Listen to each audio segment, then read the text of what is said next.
जय श्री कृष्णा। भक्तमाल कथा।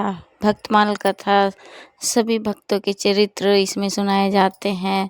तो आज परमानंद महाराज जी का जो है इसमें चरित्र सुनाया जा रहा है, कैसे वे अपने गुरु वल्लभाचार्य के साथ वृंदावन में आए और वृंदावन में उन्हें इतना कुछ दर्शन होने लगा कि उन्हें हर प्रभु ने गली कहा, में कुछ मांगो, जहाँ भी वे हम तुमसे देखते बहुत प्रसन्न है परमानंद दास, कुछ मांगो। तब परमानंद दास जी ने बहुत सुंदर पद गाया है। हाँ, बहुत सुंदर पद है। परमानंद दास जी क्या मांग रहे हैं? नंदोत्सव की बधाई में मांग रहे हैं। आहा, 9 वस्तु मांगी हैं और 9 परिपूर्ण अंक होता है। 9 से बड़ा कोई अंक नहीं है। और इन 9 वस्तुओं में वो मांगा है श्री परमानंद दास जी ने जो एक प्रेमी भक्त की इतनी ही याचना है, इससे ज्यादा कुछ चाहिए भी नहीं उसको। यहां बैठे जितने भी प्रेमी भक्त बैठे हैं, इससे ज्यादा कोई कामना होगी नहीं। पहला क्या मांगा? मानुष जन्म, मानव देह। क्योंकि नृदेह माध्यम सुलभम सुदुर्लभम प्लवम सुकल्पम गुरुकर्ण धारम मयानुकूले नभस्वते ऋतम पुमान भवाब्दिम नतरेत आत्मा। सब लोग इधर देखो, ध्यान से सुनो। श्रीमद् भागवत जी के 21 स्कंद में नवयोगेश्वर संवाद में कहते हैं, देह दिया। देखिए, मानव देह बहुत मुश्किल से मिलता है बंधुओं, मिल गया है तो शुक्र मनाइए। और इसको प्राप्त करने का जो पूर्ण साफल्य है, भगवत प्राप्ति और अपना कल्याण, वो हमें करना है। तो श्री परमानंद दास जी ने इस पद में 9 वस्तु मांगी। पहला बात, मानुष जन्म। और मानुष जन्म के साथ क्या मांगा? और हरि सेवा। दूसरा, गिनती करते जाइएगा, मानुष जन्म और हरि सेवा। और तीसरा क्या मांगा? ब्रज वसिवो दीजो मोहे सुलभ, ब्रज का वास। चौथा क्या मांगा? श्री वल्लभ कुल को हूं चेरो। अब इसमें तो वैसे वल्लभ कुल यानी पुष्टि मार्गीय, क्योंकि परमानंद दास जी पुष्टि मार्गीय हैं।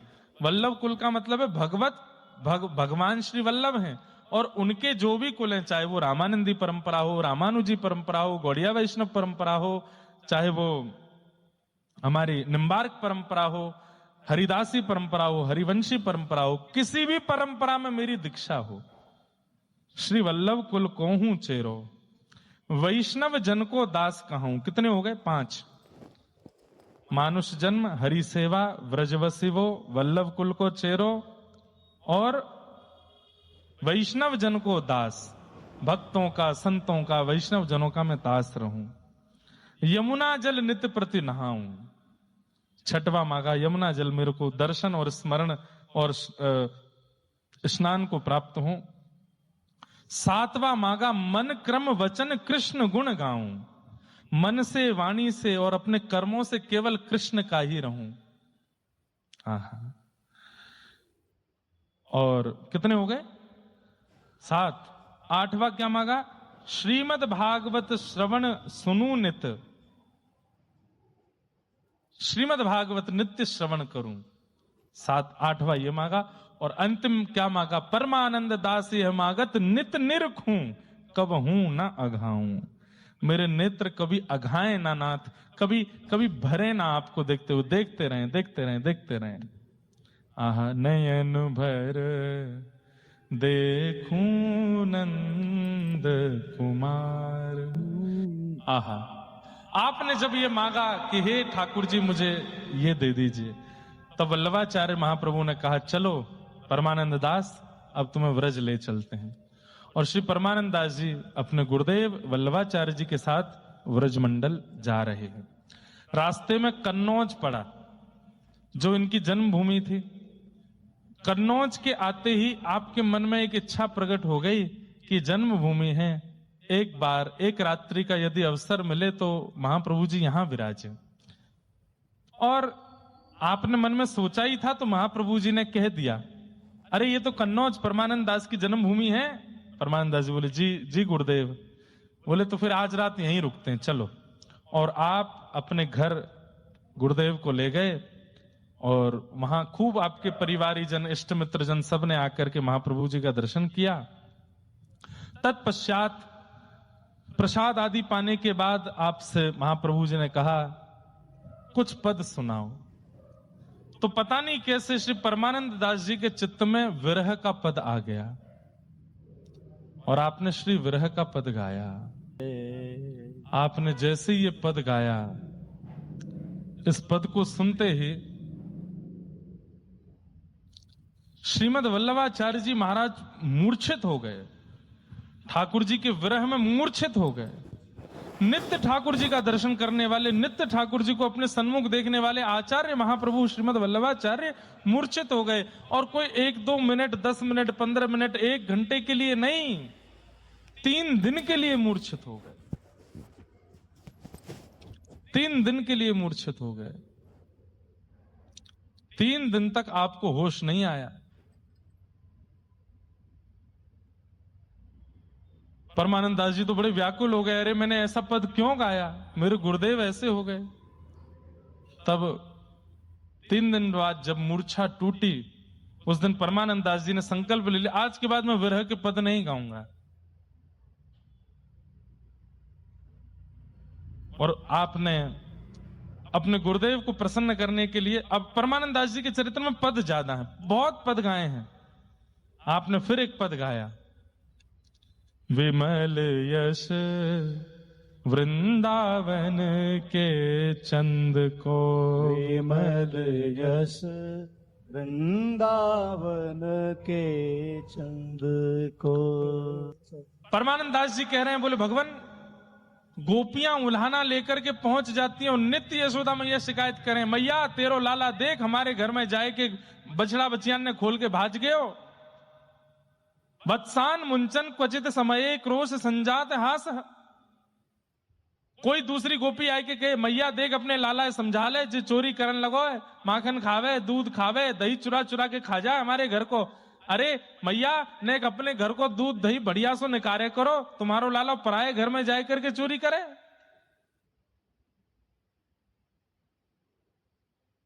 कोई गोपी आए करके कह रही है, मेरे बालकन को नोच के भाग गए हो। कोई गोपी आके कह रही है, मेरे सत्यनारायण भगवान के सिंहासन पर पिल्लन ने बैठा के भाज गए हो।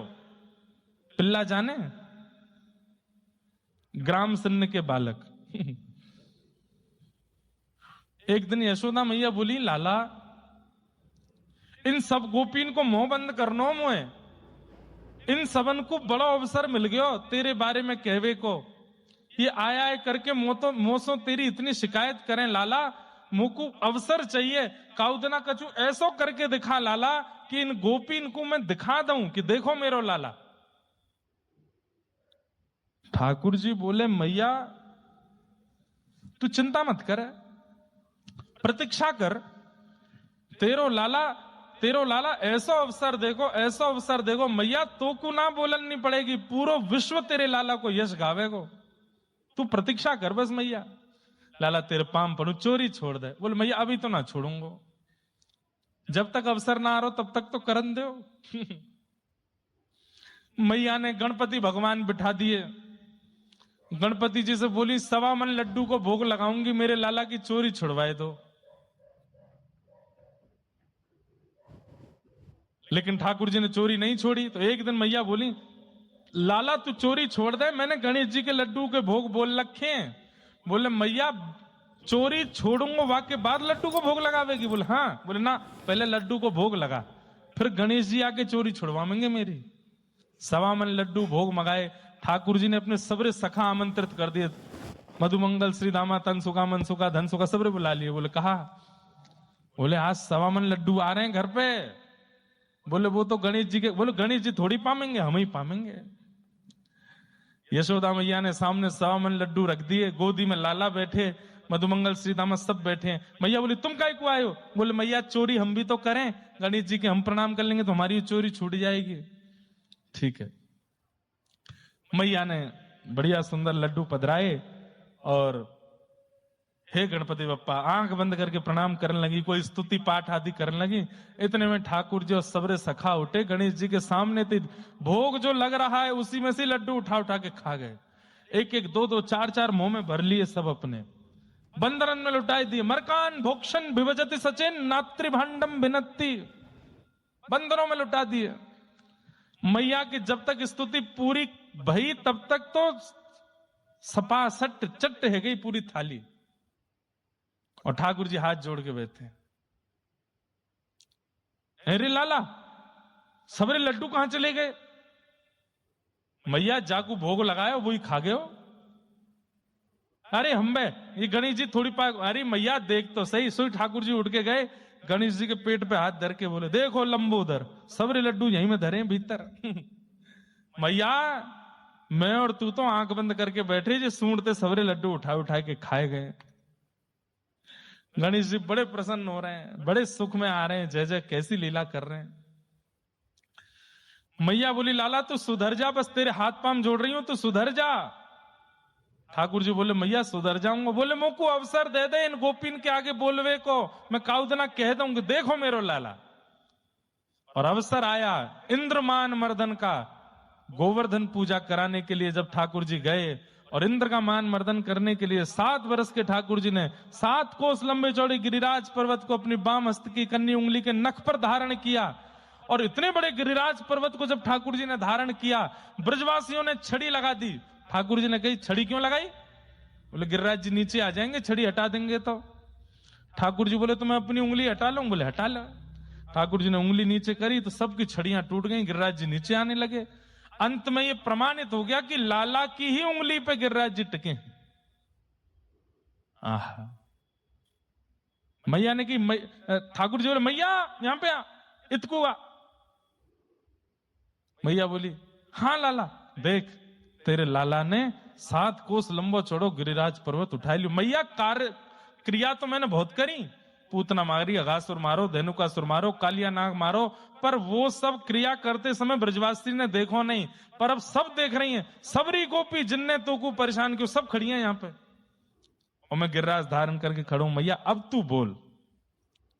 और अब ठाकुर जी के सामने यशोदा मैया कहते जसोदा और न आगे, कहते यशोदा और न आगे, वैभव आनंद कंद को, वैभव आनंद कुंद को, खेलत फिरत गोप बालक संग, खेलत फिरत गोप बालक संग, ठाकुर परमानंद को, ठाकुर। ठाकुर परमानंद को। अरे हमारे नाना जी सुनायो करते कि जब ठाकुर जी ने गिरिराज जी धारण किए, वाके बाद में सबरी ब्रजवासी गोपी जो है काएं अपनी छोरी इनको संबंध लेके आए गई लाला के काजे। और यशोदा मैया के द्वार पर बड़ी बड़ी गोपी खड़ी हैं अपनी छोरी ने लेके, मैया हमारी लाली को बहू रूप में स्वीकार करो। ऊपर अटारी पे ठाकुर जी खड़े हैं और खिड़की से, मैया या कीते ना करूंगो। बोले, क्यों?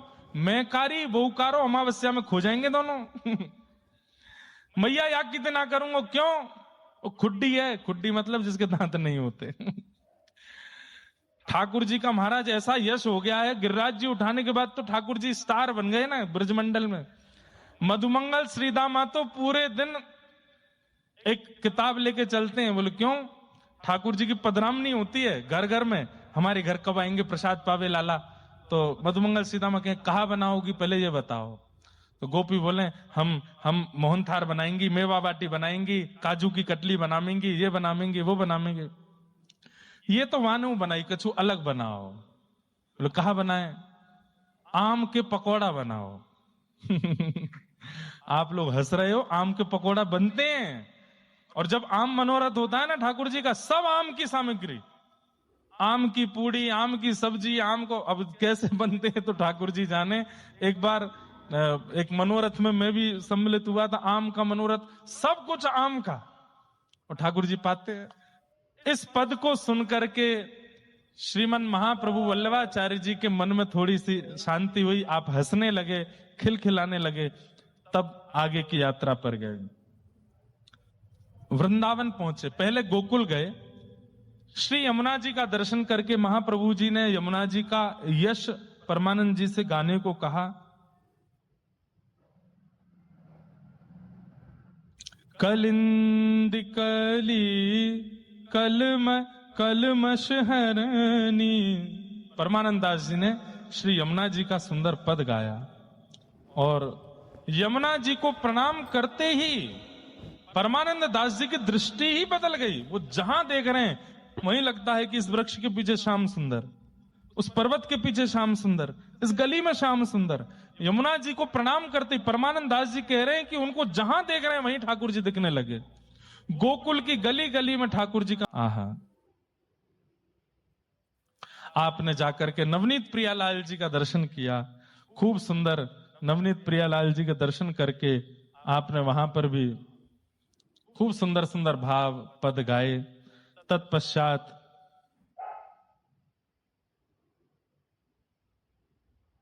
गुसाई जी ने आज्ञा की कि अब आप गोवर्धन चलो।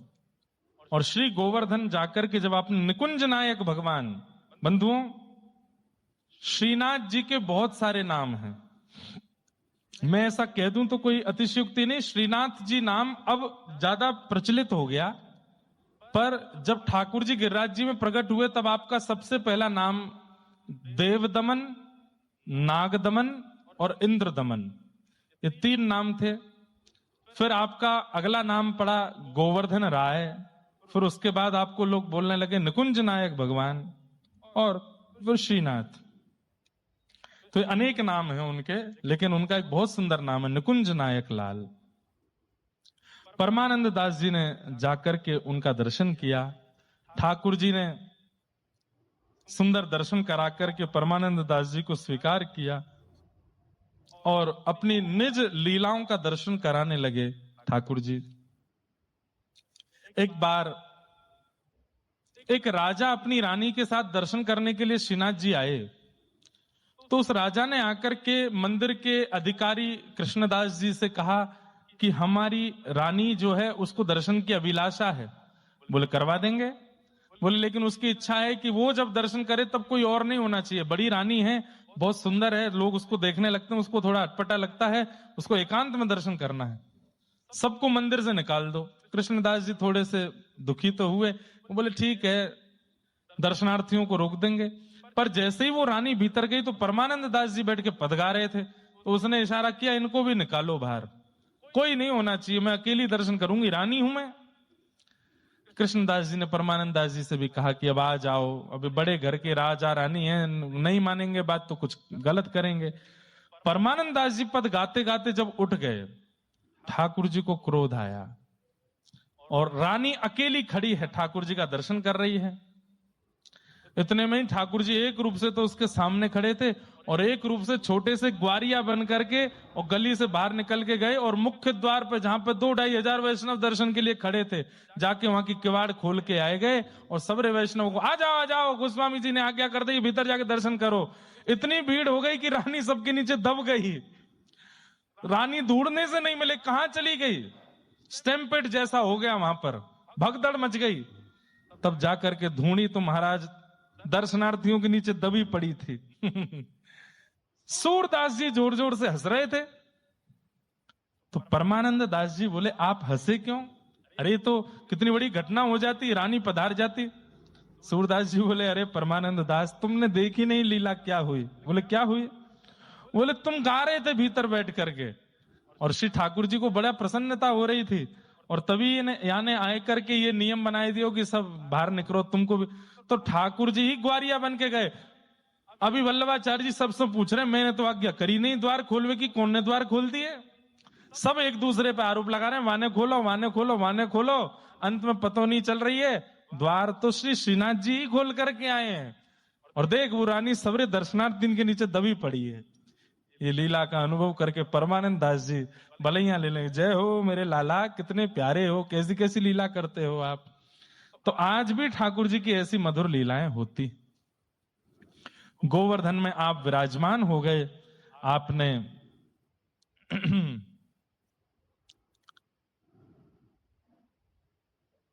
एक दिन सुरभि कुंड पर आप रहते थे, आज भी परमानंद दास जी की भजन कुटी सुरभि कुंड पर है। तो एक दिन सूरदास जी, कृष्णदास जी और कुंभन दास जी सब परमानंद दास जी से मिलने के लिए नए नए आए थे ना गोवर्धन में, तो मिलने के लिए गए। आप वहां बैठे थे, सब अपने अपने मन के भाव सुना रहे थे। तब सूरदास जी ने कहा, आज कोई लीला दर्शन कराओ ना। परमानंद दास जी बोले, दोपहर का समय हो रहा है, ठाकुर जी गौचारण करने के लिए गए हैं। बोले, गौचारण में कैसी लीला हो रही है, जरा उसका अनुभव तो कराओ। तब आपने एक सुंदर पद गाया और कहा कि दर्शन कीजिए। मीठो मदन गोपाल आज धरे। ठाकुर जी अपने सब ग्वाल बालों के साथ में गैया चराने के लिए गए हैं और श्री परमानंद दास जी कह रहे हैं, एक बात ध्यान से सुनो, परमानंद दास जी के पद में एक विशेषता है। क्या? कहीं भी यदि मदन शब्द आवे, ध्यान से सुनिए, जीवन में कभी भी परमानंद दास जी के पद पढ़ोगे तो आपको ये सहायता रहेगी इस बात से। मदन शब्द यदि परमानंद दास जी ठाकुर जी के नाम के आगे प्रयोग कर रहे हैं तो इसका मतलब श्री जी साथ में खड़ी हैं, लेकिन श्री जी का प्रकट उजागर नहीं कर रहे हैं, इसलिए मदन बोल दिया है बस। मदन मतलब श्री जी हैं। सबरे ग्वाल बाल कह रहे हैं, लाला आज तो बहुत जोर को लग रहा है दही, बहुत ही बढ़िया लग रहा है। ऐसो दही हम कबहू न चाखो, ऐसा नहीं हम काबहू न चाख्यो। ऐसो दही हम कबहू न चाखो, ऐसा नहीं हम काबहू न चाख्यो। सुन गोकुल के नाथ आज दधे, सुन गोकुल के नाथ आज दधे। मीठो मदन गोपाल आज दधे, मीठो मदन गोपाल आज दधे। मीठो मदन गोपाल आज दधे, मीठो मदन गोपाल। इतना अच्छा दही क्यों लग रहा है? क्योंकि दही लाने से पहले ठाकुर जी निकुंज में गए थे और श्री प्रिया जी और ठाकुर जी दोनों का अदनामृत मिश्रित है। बड़ी कथा है, वो नहीं सुनाऊंगा अभी। दोनों के अदनामृत से युक्त है वो दही। सबरे ग्वाला नेक चके कहें, लाला ऐसो दही हम कबहू ना चाखो, इतना बढ़िया दही तो पहले कभी मिलो नहीं, ऐसो कहा या दही में। ठाकुर जी बोले, पूछवे में समय मत गवाओ, बस पाओ। सब ब्रजवासी गए और सुंदर सुंदर पत्रों के दोना बना बना करके लाए और खूब प्रेम से पाने लगे। लेकिन कई ब्रजवासियों को दोना नहीं मिले, दही पाने को नहीं मिला, तो ठाकुर जी ने क्या कहा, पूरे मटके में अपना हाथ घुमा करके और नीचे से ऊपर तक सारा दही सान करके और ऐसे हाथ करके ठाकुर जी बैठ गए। जो नहीं पायो सुनो मेरे भैया, जो नहीं पायो सुनो मेरे भैया। जो नहीं पायो सुनो मेरे भैया, जो नहीं पायो सुनो मेरे भैया। मेरी हथेली चाट आज दधी, मेरी हथेली चाट आज दधी। सूरदास जी बैठ करके सुन रहे हैं और अपना सिर पकड़ के कह रहे हैं, अरे ऐसे भाव तो कभी हमारे चित्त में भी नहीं आए। बोले, सबरे ग्वाला ठाकुर जी के हाथ को चाट रहे हैं, कोई अंगूठा चाट रहा है, कोई उंगली चाट रहा है, कोई पीछे से चाट रहा है, सब चाट रहे हैं और ठाकुर जी प्रेम से चटवा रहे हैं। आज दधी मीठो मदन गोपाल, आज दधी मीठो मदन गोपाल। ठाकुर जी की मधुर छाक लीला का पद गा करके आपने सबको आनंदित कर दिया। सूरदास तरीके सब कवि जन आपको वंदन करने लगे। जय हो परमानंद दास, तुम्हारी वाणी को बारंबार प्रणाम है।